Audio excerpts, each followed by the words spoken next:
Namaste and good morning to everyone. I am Krishna Bhargavi, working as Assistant Professor in the Department of CSE GRIET. In today's session, let us discuss about the data models available in DBMS.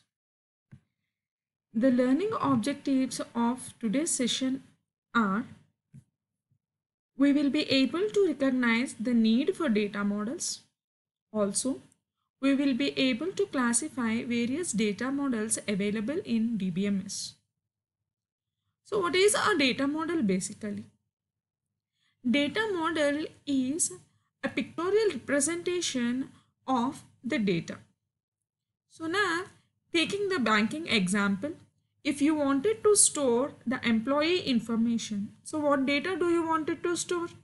Regarding employees. But what actually you wanted to store? We do not know, right? Yes. So what data that we wanted to store must be pictorially represented first. So if you wanted to construct a building, we do not directly go for constructing the building. We will have a blueprint. The blueprint gets approved, and according to Vastu, then only we will go for the construction of the house. Similarly, here, in order to develop the database, we must have a blueprint, the graphical representation of the data that we wanted to create in the database. And that technically we call to be a data model. So with a data model, we are graphically representing the structure of the database to be developed in the systems. So why we are going for these data models? Because instead of representing the same available information in theoretical stuff, if the same thing is provided graphically, it is easier for us to understand. So what we wanted to understand from these data models? So we would like to understand the nature of data. So what kind of data are we trying to store regarding employees, regarding departments, regarding accounts, regarding customers? What data are we trying to store? And each user's view to the relation of data. So now the data is available with you, and how different users are trying to view your data. That should also be represented. Depending on that only we will have different attributes for our data. Then also we would like to understand the use of data across application areas. So in what different areas are your data applicable? So who will all be the potential users of your database? So such kind of information we would like to understand by making use of the data model. So here in database management system, these data models are categorized into three different groups. The first one is called as object-based data model. Second one, record-based data model, and thirdly, physical data model. So with the object-based data model, we will be creating the data model with respect to objects. So everything represented in the object-based data model is with respect to an object or a real-world entity. Then coming to the record-based data model, as their name specifies, these data models depict the data in the form of records that we are storing in the database.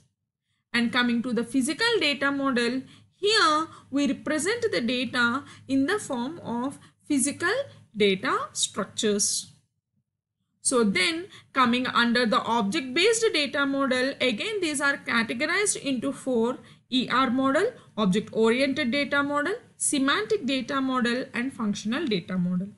Out of all these four, in this session, we will be discussing about ER model, and also further in our DBMS, we will be making use of ER model. Then coming to the record-based data model, where we are describing data in terms of records. We have again three types in the record-based data model. One is relational model, network model, and hierarchical model. So among these three, again relational model is used in RDBMS. And the last category is physical data model, where the physical data structures are depicted using the unifying model and the framework model. So here in RDBMS, we are confined only to the usage of ER model and relational model. So in our further lectures, we will be discussing about ER model and relational model in detail. So going for a brief description of each of these models, let us introduce them. So the first one is the object-based data model, where we are describing data both at the logical level as well as at the view level. So what data are we trying to store? What relationships exist between the data can be depicted using these object-based data models, and how different users will have perspective of this data can also be represented using these models. So the primary one and the most important one with respect to RDBMS is ER model. So ER model means entity relationship model. So entity is a real world object that can be distinguishable from other objects.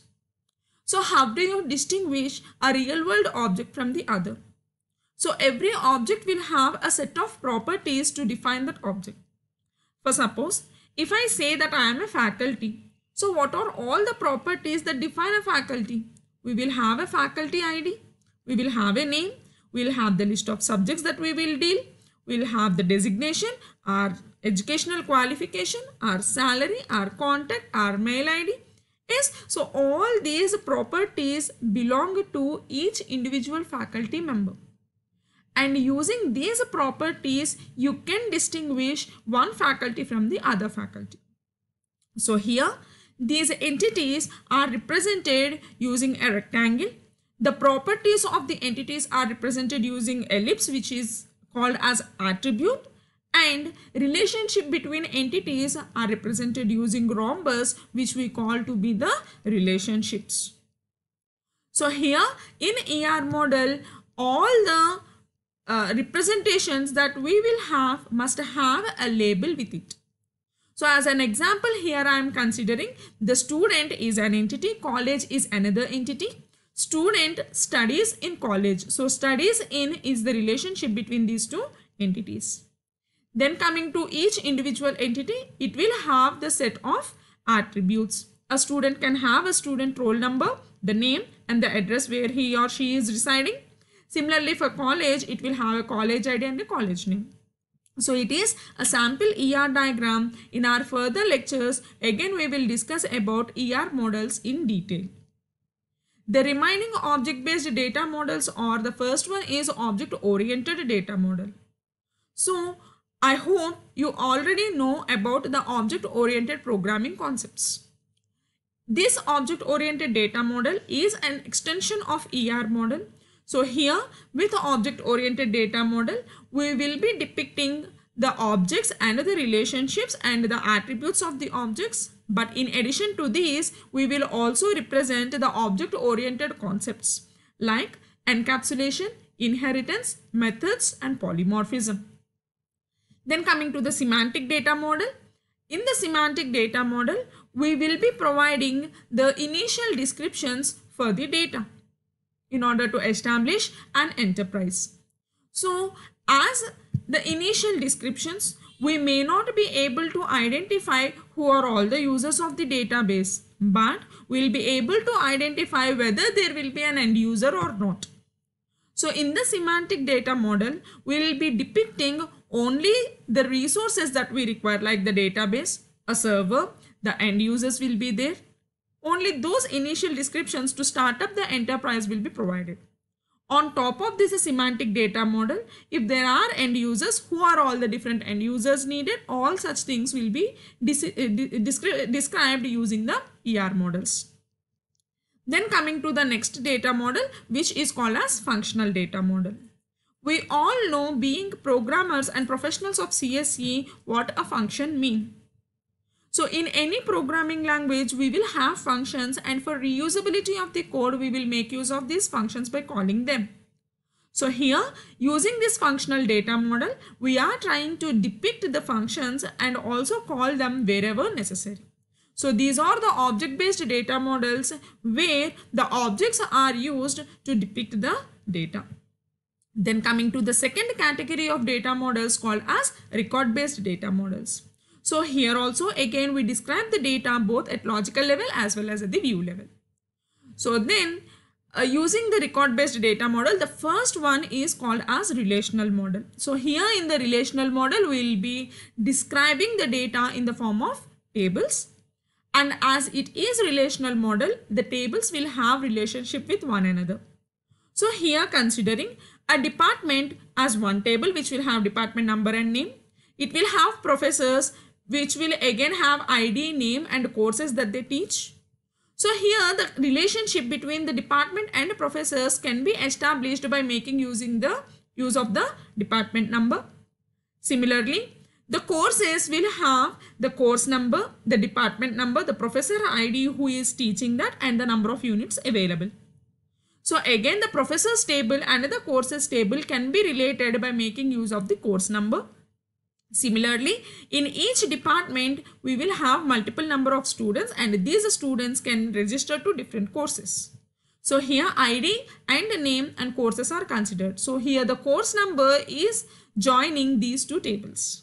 So in a relational model, we have data described in the form of tables and the connection between the tables is established by making use of a common attribute or column. So we will discuss about this relational model in detail in our further chapters. Then the other two record-based data models are hierarchical data model and network data model. So the name itself, it is telling us a hierarchical data model will have a tree structure. So we should have one root node or one parent node and a parent can have many children. So here, if I consider the department can have courses and department can have students. So you have a tree data structure here. So the advantage of this hierarchical data model is you can build up these data models for larger data. But the difficulty here with is to traverse the data because these are not interconnected. The courses are not connected to students, so you cannot get this information. So then coming to the network data model, here the graph data structure is used where the records are called as nodes and these vertices, the links are called as edges. So here we do not have any limitation as like the hierarchical model that we should have only one parent and multiple children. So you can connect one node to another node by using these edges. But what is the disadvantage with this? As you are working with network model or hierarchical model with the help of pointers, we do know that the pointers have very much disadvantages because of much usage of the storage space. So because of these disadvantages with hierarchical model and network data model, we usually use this record-based data model, which is a relational model in RDBMS. So here, I hope you understood the different data models and you are able to now classify your data models and which model to use according to your requirement. Thank you and meet you in the next session of our lectures. Thank you, one and all.